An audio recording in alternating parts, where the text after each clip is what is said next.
Station Veritas floated in the darkness of space like a steel flower, its 5 arms stretched out from a central hub, each one glowing with lights from 1,000 windows. Lieutenant Daeho Kim stood at the observation deck and watched ships come and go. Some were huge cargo vessels. Others were sleek diplomatic cruisers. All of them belonged to alien species. Daeho had only been in space for 3 months, but he was already used to the sight. What he was not used to was being watched. Every alien on the station seemed curious about humans. They would stare at him and his squad as they walked through the corridors. Some were friendly. Others seemed suspicious. "Lieutenant, we are ready for the exhibition," said Corporal Hannah Park. She stood behind him, her rifle slung over her shoulder. Hannah was good at her job. She never complained and always stayed calm. Daeho nodded. "Let us go." "Where are Minho and Borum?" "Already at the hall, sir. Sergeant Minho is checking our equipment. Private Borum is cleaning her rifle again." Daeho smiled a little. Borum was the youngest member of their squad, but she treated her weapon like it was made of gold. She cleaned it every day, sometimes twice. Minho joked that Borum loved her rifle more than food. The weapons exhibition was being held in the main conference hall. When Daeho and Hannah arrived, the room was already crowded. Aliens of all shapes and sizes filled the space. Some walked on 2 legs like humans. Others floated or crawled. A few had scales. Others had fur or smooth skin that changed colors. Sergeant Minho Kang waved to them from across the room. He was a big man with gray hair and old scars on his hands. He had fought in many battles on Earth before humans went to space. Next to him stood Private Borum Choi, small and thin but with sharp eyes that missed nothing. "Everyone is very interested in our weapons," Minho said quietly. "They keep asking questions." "What kind of questions?" Daeho asked. "Stupid ones," Borum said. Her voice was soft but annoyed. "They want to know why we use bullets. They think chemical propellant is primitive." Commander Yuri Song appeared beside them. She was the human diplomatic officer assigned to the station. She wore a formal uniform and looked tired. "Be polite," Yuri said. "This is important. The coalition needs to see that humans can contribute to their military strength. Do not let them make you angry." The exhibition began. One by one, different species presented their weapons. The Vrinians showed plasma rifles that glowed blue and hummed with power. The Krell displayed energy cannons that could punch holes through starship armor. The Telkuri had sonic weapons that could shatter bones without leaving marks. All the weapons were impressive. All of them were advanced, and none of them needed bullets. When it was humanity's turn, Daeho stepped forward. He held up his rifle. It was simple compared to the alien weapons: black metal and polymer plastic. No glowing lights. No humming energy cores. "This is a standard human combat rifle," Daeho said. His voice was steady. "It fires a metal projectile using chemical propellant. The effective range is 600 meters. It can penetrate most body armor. It is reliable in all environments." He held up a magazine. "This holds 30 rounds. A trained soldier can reload in less than 2 seconds. There was silence. Then someone laughed. Captain Vortex pushed through the crowd. He was Krell, which meant he looked like a giant insect. 6 limbs, shiny black armor covering his body, mandibles that clicked when he talked. "Your guns need ammunition?" Vortex took the magazine from Daeho's hand. He turned it over with 2 of his limbs, examining it like it was a child's toy. "This is what you bring to the galaxy? Weapons that stop working when a little box runs empty?" More laughter filled the hall. Not cruel laughter, but the kind adults use when children say something silly. Ambassador Thexcal stepped forward. He was Vrinian, with 4 arms and golden scales. His species were the diplomats of the coalition. "Captain Vortex, please." "The humans are new to galactic society. Their technology will improve." Vortex clicked his mandibles again. The translator made it sound like laughter. "My energy rifle has a fusion core. 5,000 shots before it needs recharging." "How many bullets do you carry, human?" Borum spoke before Daeho could answer. "I carry 210 rounds, sir. 7 magazines. My rifle will fire all of them in less than 3 minutes if needed." "How long does your fusion core take to recharge?" Vortex turned to look at her. 6 hours. But I do not need to recharge in battle. 5,000 shots is more than enough. "What if you need more?" Borum asked. Her voice was calm. "What if the battle lasts longer than expected? What if your fusion core is damaged?" Vortex made a sound that the translator could not interpret. "Then I would use my secondary weapon, or my blade, or I would retreat and repair my equipment. What do you do when your little box runs empty, small human? Borum reached to her belt. Her movements were smooth and fast. She pulled out a magazine, removed the empty one from her rifle, inserted the new one, and chambered around. The whole action took exactly 1.8 seconds. I reload, she said simply. Some of the aliens found this amusing. Others looked confused. The idea of reloading during combat seemed strange to them. Vorthix handed the magazine back to Deho. Interesting. Primitive, but interesting. Perhaps when you have been in space longer, you will develop proper weapons. The exhibition continued. Other species showed more technology. The humans stood quietly and watched. Hana could see that Borum was angry. Minho looked calm, but his jaw was tight. Even Deho seemed bothered by the dismissive attitude. After the exhibition ended, the squad gathered in their quarters. The room was small but clean. 4 bunks, a table, and a weapons locker. They think we are stupid, Borum said. She was cleaning her rifle again even though it was already spotless. They think our weapons are toys, Hana added. Minho shook his head. They have never seen combat. Not real combat.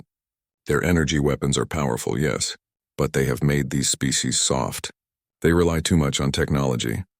Deho sat down at the table. Commander Song said the coalition has not had a major war in 200 years. They have small conflicts, pirates, raiders, but nothing serious. They have forgotten what real war looks like. Maybe that is good, Hana said. War is terrible. War is terrible, Minho agreed. But it teaches lessons. Hard lessons. We humans learned those lessons over 10,000 years.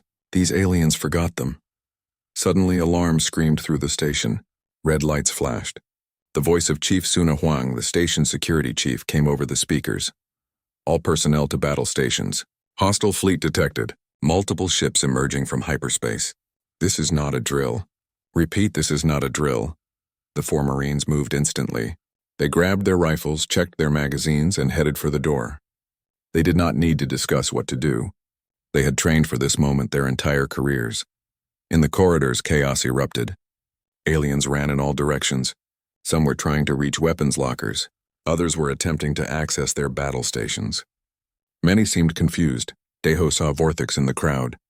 The Krell captain was holding his energy rifle, but the power indicator showed it was still in standby mode. It would take time to warm up.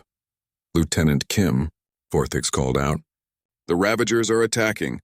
They are the worst pirates in this sector. They take no prisoners. Deho nodded. He pulled back the charging handle on his rifle. The sound of the round entering the chamber was sharp and clear. How long until your weapon is ready? He asked. Vorthix looked at his rifle. 90 seconds. Maybe less if I override the safety protocols. Minho chambered his own round. Our weapons are ready now. For the first time, Vorthix did not laugh. He looked at the human weapons with new eyes. Yes, he said slowly.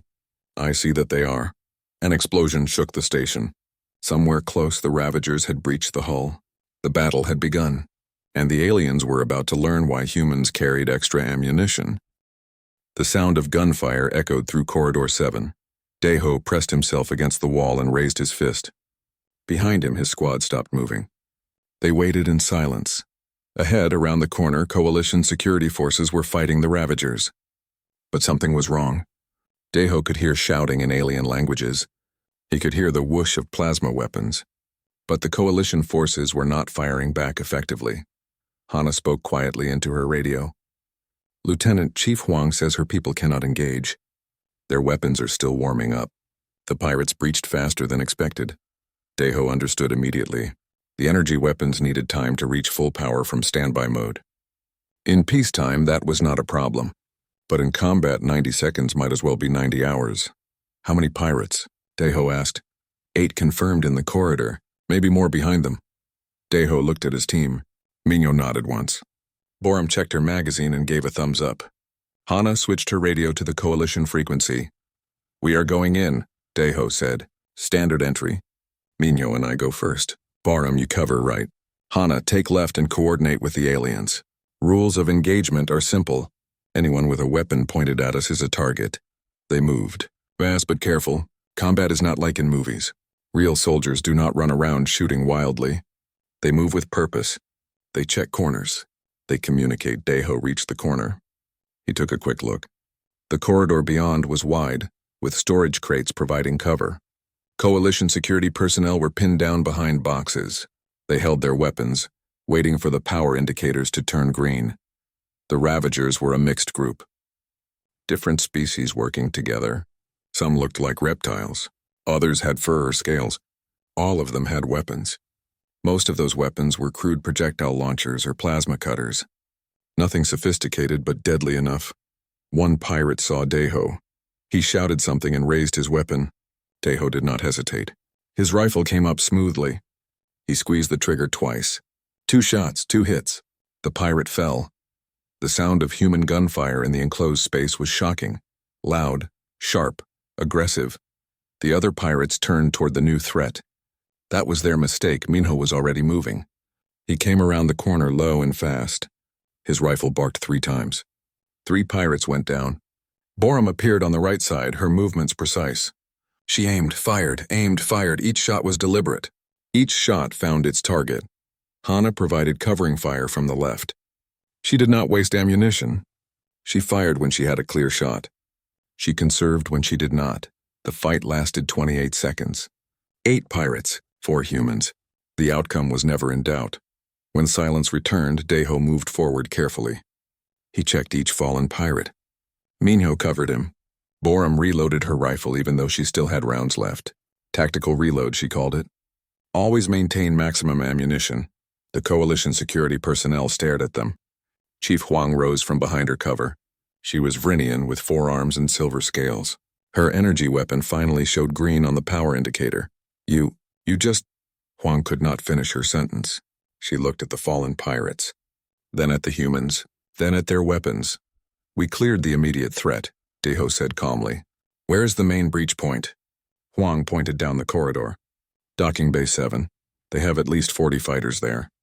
They are fortified. We cannot get close. Show us, Deho said. They moved through the station together. Coalition forces joined them as they went. More security personnel, some maintenance workers with whatever weapons they could find, even a few civilians who refused to evacuate. Along the way, they encountered 2 more groups of pirates.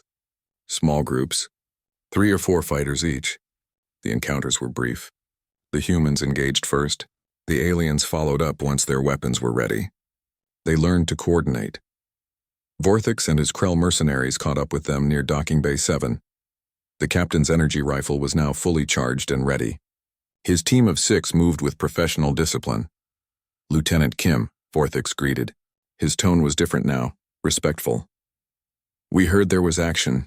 We came as fast as we could. The main force is ahead, Deho said. He gestured to a viewing port. Through it, they could see into Docking Bay 7. The bay was large, big enough to hold 3 cargo ships. Right now it held 1 pirate boarding craft and about 40 Ravagers. They had built barricades using cargo crates. They had heavy weapons mounted on tripods. They controlled all the entrances. Vorthix studied the scene. We tried to advance earlier. They have too much firepower. We lost 3 people. We had to pull back. Deho analyzed the battlefield. The pirates had made a strong position, but they had also made mistakes. Their barricades were good for frontal assault, but weak on the flanks. Their heavy weapons had limited traverse, and they probably thought they had plenty of time. We need to hit them hard and fast, Minho said. He stood next to Deho, reading the same tactical situation. If we give them time, they will improve their defenses. Borum counted magazines on her belt. I have 6 left. 180 rounds, 5 magazines, Minho reported. 150. 6, Hana said. 6, Deho confirmed. He looked at Vorthix. How many shots do you have? My core shows 4,800 remaining. My team has similar levels. Deho did the math in his head. His squad had about 700 rounds total. The aliens had tens of thousands of shots available. On paper, the aliens had overwhelming firepower advantage, but paper does not win battles. Here is what we are going to do, Deho said. He gathered everyone close. Coalition and human forces mixed together. The pirates expect a slow fight. They expect us to be cautious. They are wrong. He pointed at the docking bay entrance. Specialist Lee, you breach here with explosives. Make it loud. Make them look. Vorthix, your team provides suppressing fire from this position. Keep their heads down. Specialist Jiwan Lee had arrived with reinforcements. She was a combat engineer, quiet but skilled. She nodded and checked her bag of breaching charges. Deho continued. My squad will enter through the side maintenance hatch. We will be inside their perimeter. We will roll them up from the flank. Chief Huang, your people follow us in and secure what we clear. Vorthix's mandibles clicked. Lieutenant, that is suicide. 4 people against 40? Even your weapons cannot overcome those odds. Minho spoke up. His voice was hard, cold. The voice of someone who had seen many battles. You do not understand. Mathematics do not fight. Mathematics do not bleed. We are not numbers on a screen. We are Marines. Borum was checking her equipment. We trained for this. Fighting outnumbered. Fighting in close quarters. Fighting when retreat is not an option. This is what we do. Hana looked at Vorthix. The pirates have better position, better numbers, better defensive setup. But they made one mistake. What mistake? Vorthix asked. Hana smiled. It was not a nice smile. They chose to fight humans. Deho gave everyone 5 minutes to prepare. Jiwan placed her charges. Vorthix positioned his team. The coalition forces readied themselves. The human squad checked their weapons one final time. Commander Yuri Song appeared. She looked worried. Deho, you do not have to do this. We can wait for more reinforcements. The station defense fleet will arrive in an hour. Deho shook his head. An hour is too long. The pirates will either fortify further or start executing hostages. We go now, Yuri wanted to argue. She wanted to order them to wait. But she was a diplomat, not a soldier. She knew when to step back. Good luck, she said quietly. Deho raised his hand. 3 fingers up. 2 fingers. 1 finger. Then he pointed at G1. The breaching charge exploded. The blast was huge. Metal screamed. Fire and smoke filled the air. Vorthix and his team opened fire immediately. Blue energy bolts streaked into the docking bay. While all the pirates looked toward the main entrance, Deho's squad slipped through the side hatch. They were inside. They were behind enemy lines. And now the aliens were about to see what happened when a single magazine emptied a squad. Inside the docking bay, the air tasted like smoke and metal. Deho moved along the wall, staying low. His squad followed in a tight formation. They were behind the pirate barricades now. The enemy was focused on the main entrance where Vorthix's team was firing. 20 meters ahead, 4 pirates crouched behind cargo containers. They were firing toward the entrance. They had not noticed the humans yet. Deho signaled. 2 fingers pointing at the pirates. Then he pointed at himself and Minho. The message was clear. They would take these targets. They fired together. 4 shots, 4 targets down. The suppressed rifles made less noise than the energy weapons. The other pirates did not hear the attack over the sound of their own guns. The squad advanced. 10 meters forward. They found cover behind another stack of crates. Ahead, more pirates. 8 this time. These were gathered around a heavy weapon, a massive plasma cannon pointed at the entrance. Borum pulled a grenade from her vest. She looked at Deho. He nodded.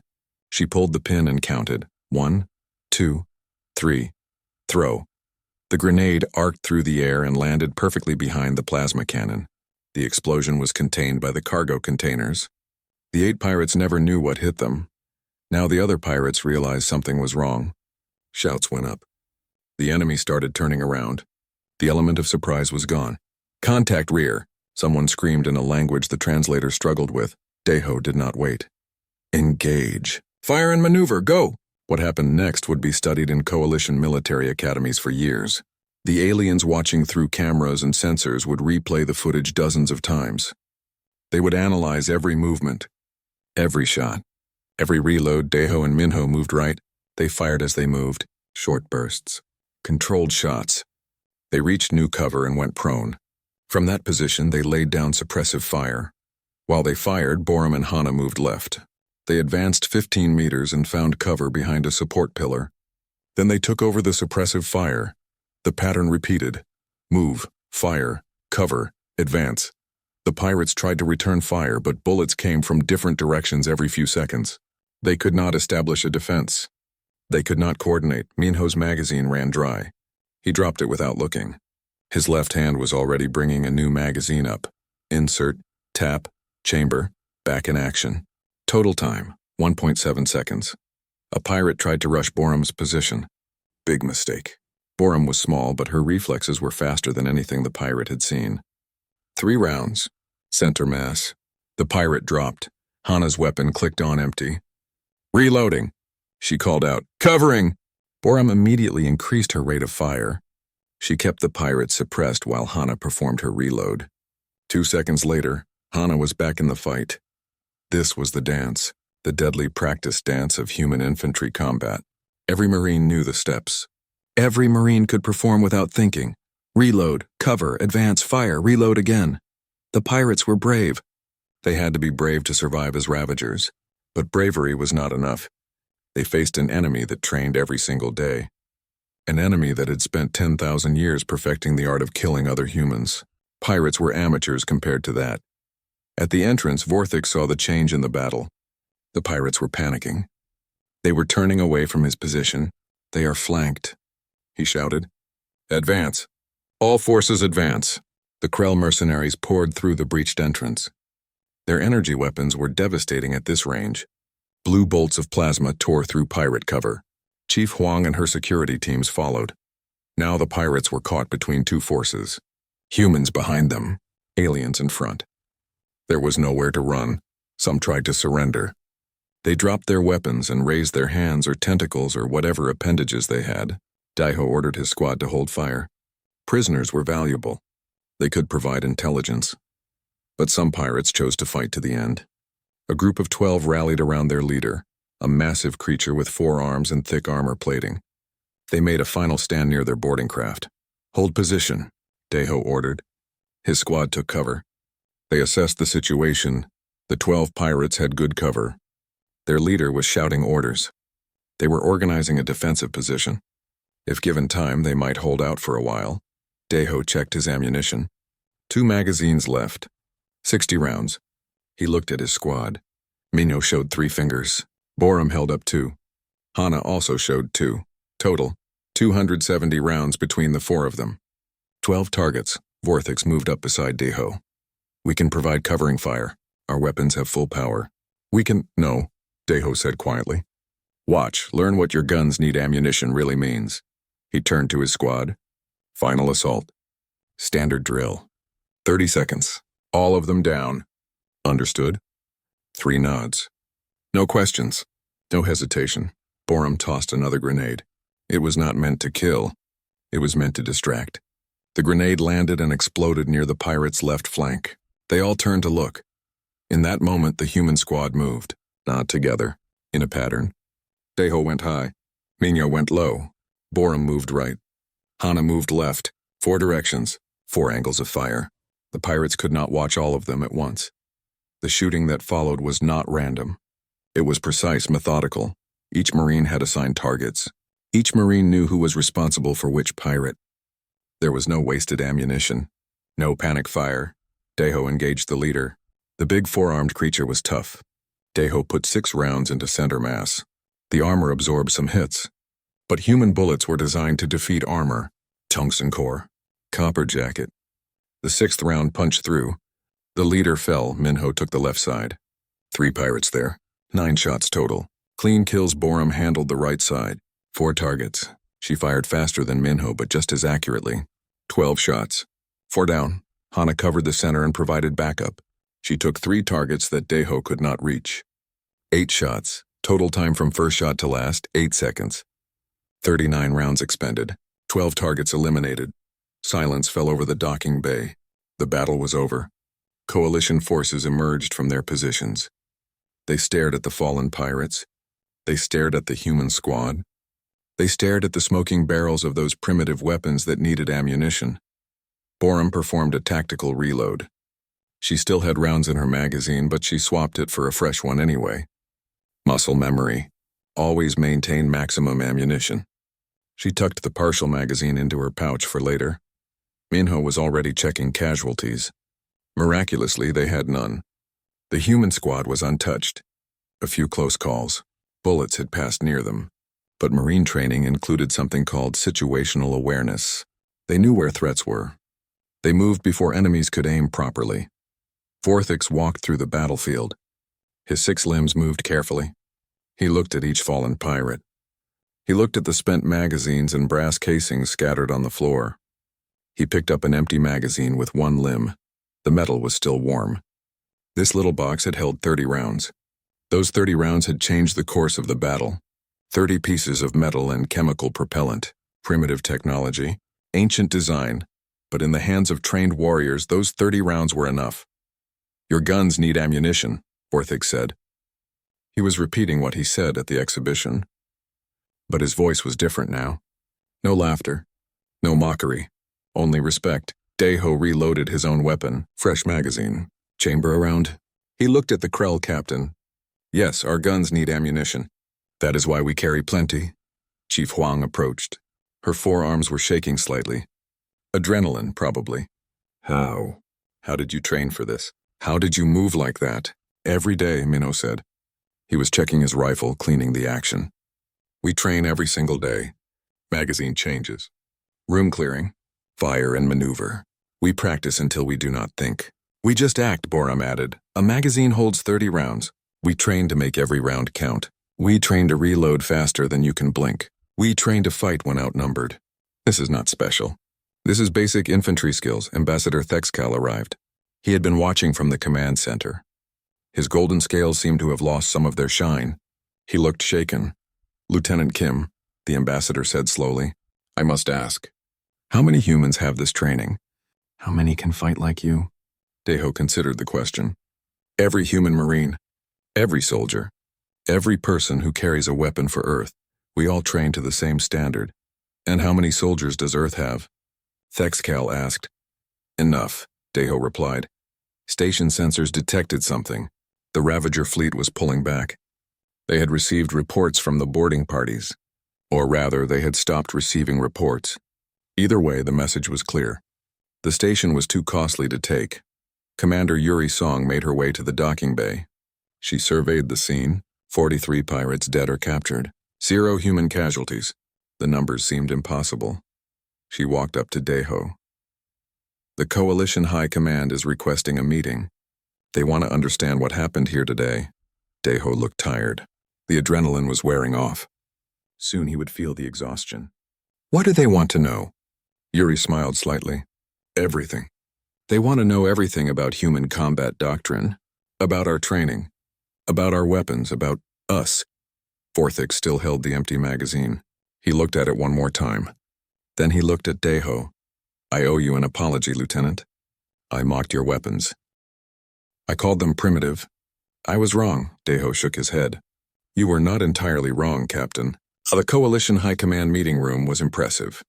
The ceiling stretched up 30 meters. Holographic displays floated in the air, showing star maps and fleet positions. Representatives from 20 different species sat around a circular table. Deho felt out of place. He was a lieutenant, a squad leader, not a politician or an admiral. Yet here he sat with his 3 squad members beside him. Borum looked uncomfortable in her dress uniform. Minho sat perfectly still, his face blank. Hana kept her hands folded on the table. Admiral Kyrus stood at the head of the table. She was Vrinian like Thexcal, but older. Her scales had faded to pale silver. She had commanded fleets for 50 years. She had seen hundreds of battles. "Let us begin," Kyrus said. Her voice was strong. "We have reviewed the recordings from Station Veritas. What we saw was unexpected. Lieutenant Kim, your squad eliminated over 40 hostile combatants with minimal support. Your casualties were 0. How?" Deho stood. Public speaking was not his strength, but he had been trained for this too. "Admiral, we did what we were trained to do. Nothing more. But how were you trained?" asked a Telkari representative. The Telkari looked like walking plants with green skin and leaves instead of hair. "Our soldiers trained for years, yet they could not perform at your level." Dr. Yunji Bei stood up from the human delegation. She was a xenobiologist, someone who studied alien life, but she also understood human biology better than most. "May I explain something about human evolution?" Admiral Kyrus nodded. "Please." Dr. Bei activated a hologram. It showed Earth. "Our planet has 1.3 times the gravity of Standard. Our atmosphere contains more oxygen. Our weather is violent. We have storms that can destroy cities. We have predators that hunted us for millions of years." The hologram changed to show various animals: lions, bears, crocodiles, sharks. These are some of the creatures that saw humans as food. We evolved while being hunted. We evolved to hunt back. We became endurance hunters. We could chase prey for days until it collapsed from exhaustion. A Krell representative made a clicking sound. So humans are physically superior? Not exactly, Dr. Bay said. Physically, humans are average compared to most species. But we have something else. We have psychological adaptations for violence. We can compartmentalize fear. We can continue fighting even when injured. We can work together instinctively in combat situations. Consul Tejin Nam stepped forward. He was the senior human diplomat, older than Yuri Song, more experienced. Dr. Bay explains our biology, but biology alone does not create soldiers. Let me tell you about human history. Another hologram appeared. It showed Earth's history, wars, thousands of them. Humans have been fighting each other for 10,000 years. We have fought with sticks and stones. We have fought with swords and spears. We have fought with guns and bombs. Every generation learned from the previous one. Are you saying humans are naturally violent? Admiral Kyrus asked. She sounded concerned. No, Tejin said firmly. We are capable of violence when necessary, but we are also capable of great cooperation, of compassion, of peace. However, our history forced us to become very good at warfare. We had no choice, Vorthix spoke up. The lieutenant said their training was nothing special. I wish to challenge that statement. Lieutenant Kim, will you describe a typical day of your training? Daeho nodded. Physical exercise starts at dawn. Running, strength training, endurance work, then weapons training. We practice shooting at various ranges. We practice reloading until we can do it without thinking. We practice movement drills. We practice with our squad mates until we can predict what they will do. How often do you practice reloading? Asked the Telkari representative, Borum answered. Every day. Usually 50 to 100 repetitions. We practice normal reloads, tactical reloads, emergency reloads. We practice with our eyes closed. We practice while moving. We practice while in uncomfortable positions. 100 times per day? The Telkari seemed shocked. For how long? For our entire career, Borum said simply. I have been a Marine for 4 years. That means I have practiced reloading over 100,000 times. Maybe more. The room was silent. The aliens were doing the math in their heads. 100,000 repetitions of a single skill. Minho added more information. Reloading is just one skill. We also practice marksmanship, movement, communication, medical care, equipment maintenance. Each skill is practiced thousands of times. Admiral Kiris looked at the recordings again. I see. When Private Choi reloaded her weapon during combat, it appeared effortless, natural, like breathing. That is the goal, Daeho said. We train until actions become automatic. In combat, you do not have time to think. You must simply act. Hana was asked to explain the communication aspect. We use hand signals, radio calls, even eye contact. During the fight at Station Veritas, we barely spoke. But we all knew what to do. Sergeant Kang moved right, so I knew to move left. The lieutenant engaged high targets, so I knew to engage low ones. This level of coordination, Kyrus said slowly, requires trust. Complete trust in your fellow soldiers. Yes, Minho agreed. Trust is everything. I trust Lieutenant Kim with my life. I trust Borum and Hana, they trust me. This trust is built through training, through shared hardship, through facing danger together. The meeting continued for hours. The coalition representatives asked question after question. They wanted to understand everything. The weapons, the tactics, the training, the philosophy. Eventually, Admiral Kyrus called for a break. The humans were escorted to a waiting room. They could finally relax. I think that went well, Yuri Song said. She had been watching from the observer's gallery. They are scared, Borum observed. Not of us specifically, but of what we represent. Scared of what? Yuri asked. Change, Daeho said. They have been comfortable for 200 years. No major wars. No serious threats. They forgot what real combat looks like. We reminded them. Tejin Nam entered the room. The coalition has made a decision. They want to see more. They want to observe a full-scale human military exercise. How large? Minho asked. Division level. 50,000 troops.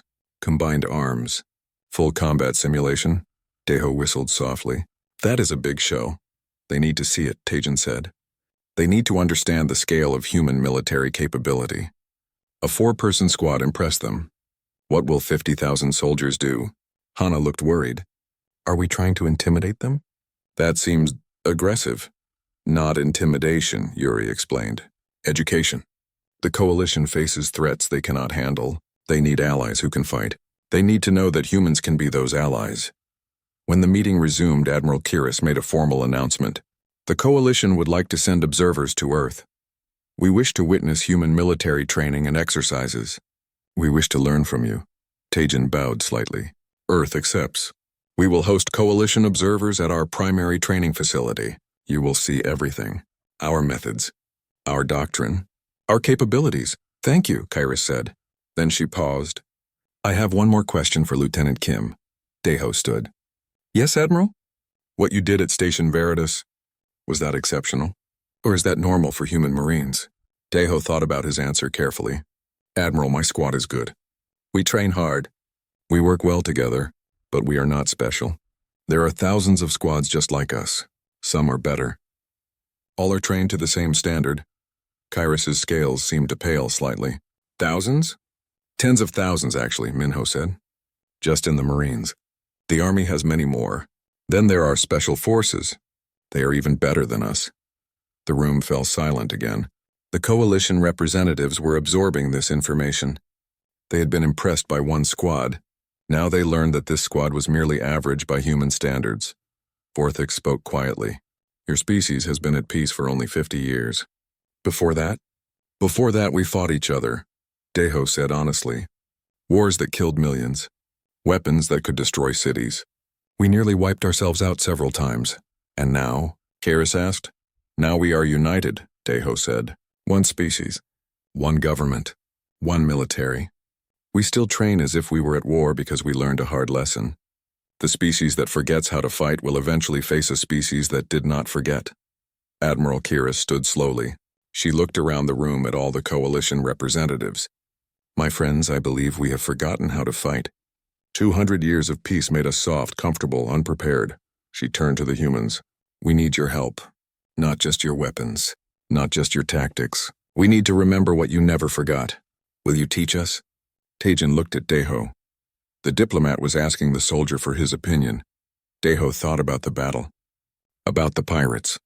About how easily they had won. The coalition was not weak.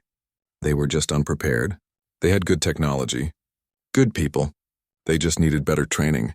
Yes, Deho said. We will teach you. But understand this. Training is hard. It is painful. It is boring. You will repeat the same actions thousands of times.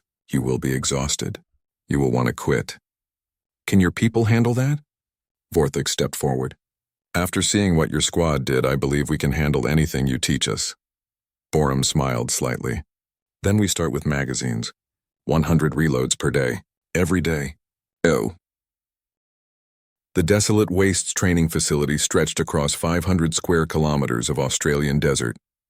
It was hot, dry, harsh, perfect for military training. Coalition observer ships descended from orbit. 12 vessels carrying representatives from every major species. They had come to see what 50,000 human soldiers could do. Admiral Kairos stepped off her transport. The heat hit her immediately. Frenians preferred cooler temperatures, but she said nothing. If humans could train in this heat, she could observe in it. General Insuk Han greeted the coalition delegation. She was tall for a human woman. Gray hair, 3 stars on her uniform, 50 years of military service showed in her bearing. Welcome to Desolate Wastes, General Han said. What you witnessed at Station Veritas was small unit tactics. Today you will see combined arms warfare, the human way of fighting wars. The observers were led to a protected viewing area. Screens showed multiple camera angles. The training ground spread out before them like a small country. Deho and his squad were present as instructors. They wore training uniforms now. Orange bands on their arms marked them as observers and teachers. The exercise will simulate a planetary assault, General Han explained. Red Force holds defensive positions. Blue Force must attack and capture 3 objectives. Both sides will use live ammunition in designated areas. Safety protocols are in place. Vorthix looked at the screens. He could see thousands of human soldiers, vehicles, aircraft, artillery pieces. This is massive. This is 1 division, Minho said. Earth has 20 active divisions, plus reserves. The exercise began with artillery fire. The sound was incredible. Dozens of guns firing simultaneously. Shells screamed through the air and impacted target zones. Explosions threw up dirt and smoke. Captain June Park stood nearby. He commanded one of the artillery batteries. "We are firing conventional high-explosive rounds. Chemical propellant. Same technology humans have used for 500 years. But it works." A Telkari observer looked worried.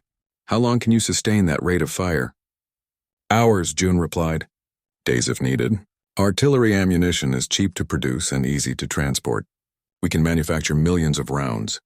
The artillery barrage lasted 10 minutes. Then tanks advanced. Not hover vehicles like the Coalition used. These were tracked vehicles. Heavy, armored. They moved across the terrain like metal beasts. Colonel Sungjin Ryu commanded the armor battalion. He explained to the observers, "Our tanks use kinetic energy penetrators, tungsten or depleted uranium, fired at extreme velocity. They can punch through any armor the Coalition has developed." Behind the tanks, infantry advanced. Thousands of soldiers moving in coordinated units. They used the same fire and maneuver tactics Deho's squad had demonstrated. But now it was multiplied across an entire battlefield. Admiral Kiris watched in silence. She saw platoons working together. Companies supporting each other. Battalions coordinating across kilometers. Every element knew its role. Every soldier knew what to do. Aircraft appeared overhead. Jets screamed past at low altitude. Gunships circled like predatory birds.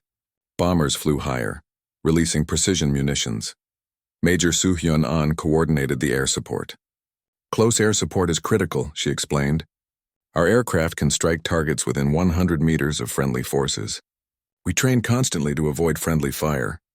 Vorthix pointed at the screens. "Your aircraft use missiles and bombs. Not energy weapons." "Why?" Borum answered. "Energy weapons require massive power sources. Aircraft have weight limits. Missiles and bombs are effective and can be carried in large numbers. Sometimes simple solutions are best." The exercise continued. The Blue Force captured the first objective, then the second. Each capture demonstrated different tactics: urban assault, defensive breakthrough, flanking maneuvers. For the third objective, the humans demonstrated something special: orbital insertion. Drop pods launched from ships in space. They streaked through the atmosphere like meteors. They crashed into the landing zone and deployed Marines. Within minutes, the dropped Marines had secured a perimeter. They called in reinforcements. More pods landed. Then atmospheric craft arrived with heavy equipment. Hana explained the process. "Orbital insertion allows us to deploy forces anywhere on a planet within 30 minutes. No need for ground transportation, no need for established bases. We can fight from orbit to surface in less than an hour." The exercise lasted 6 hours. When it ended, the Coalition observers were exhausted just from watching. The human soldiers looked tired but satisfied. Another training day completed. General Han gathered everyone for a debriefing. "Questions?" Admiral Kiris spoke first. "Your coordination is remarkable. How do you train 50,000 soldiers to work together so smoothly?" "Years of practice," Han replied. "Standardized training. Common doctrine. Every soldier learns the same basic skills. Then they practice with their units. Small groups become comfortable together. Then those groups combine into larger formations. Eventually, an entire division can operate as one entity." A Krell observer asked about casualties. "In a real battle, how many soldiers would you expect to lose taking those objectives?" General Han's expression became serious. "That depends on many factors. Enemy strength, terrain, support available. But we train to minimize casualties. Every soldier is valuable. Every life matters. Our tactics emphasize overwhelming force and rapid victory specifically to reduce losses." Vorthix stood up. "I have a confession to make. When I first met Lieutenant Kim and his squad, I mocked their weapons. I called them primitive. I laughed at magazines and ammunition. I was wrong. Today I understand why I was wrong." He looked at Deho. "Your weapons are not primitive. They are proven, reliable, effective. Your tactics are not simple. They are refined through centuries of experience. Your soldiers are not just warriors. They are professionals who have mastered their craft." Admiral Kiris agreed. "We came here expecting to see brute force. Instead, we saw precision. We expected chaos. We saw coordination. We thought human warfare was about overwhelming numbers, but it is about overwhelming skill." She turned to General Han. The Coalition faces an enemy we cannot defeat. The Dominion pushes into our space. They take systems. They destroy our fleets. We need help. We need allies who can fight. Tell me about this Dominion, Han said. Kiris activated a hologram. It showed territory maps. Red areas showed Dominion holdings. They had been expanding for 10 years. They are militaristic, aggressive. They believe in conquest. Their technology is similar to ours. But their soldiers are fanatics. They do not fear death. Minho studied the map. Fanatics are dangerous. But fanatics can be beaten. They rely on courage over tactics, bravery over skill. Can you help us? Kiris asked directly. General Han looked at her staff officers. They nodded. She turned back to Kiris. If Earth's government approves, yes, we can help, but we need something in return. Name it, Kiris said, full alliance. Not as junior partners, as equals, technology sharing, trade agreements, political cooperation, and we train your soldiers, properly, the human way. Kiris did not hesitate. Agreed, all of it. When can you deploy? 1 month to prepare. We will send 2 divisions initially, 40,000 soldiers, supporting fleet elements, logistics train, everything needed for sustained operations. Vorthix clicked his mandibles. 2 divisions, 40,000 soldiers trained like Lieutenant Kim's squad. The Dominion will not know what hit them. After the official meetings ended, Deho found himself alone with Vorthix. The Krell captain had been quiet during the journey back to the barracks. Something bothers you, Deho observed. Vorthix held up the magazine he had kept from Station Veritas. I kept this as a reminder that I was wrong, that my assumptions about primitive weapons were foolish. He handed it to Deho. But now I understand. This magazine does not represent primitive technology. It represents philosophy. It represents preparation. It represents the mindset of a species that always expects the worst and plans accordingly. Deho accepted the magazine. It was empty, worn. It had been used hard at Station Veritas. You understand correctly. We carry extra ammunition because we plan for extended fights. We train constantly because we never assume victory. We use proven weapons because we value reliability over novelty. Your species spent 10,000 years fighting each other, Vorthix said. You learned lessons through blood and suffering. The Coalition forgot those lessons. We need to remember them. Are you ready to learn? Deho asked. Real training is not exciting. It is repetitive, boring, painful, but necessary. Vorthix straightened. His 6 limbs came to attention. I am ready. My team is ready.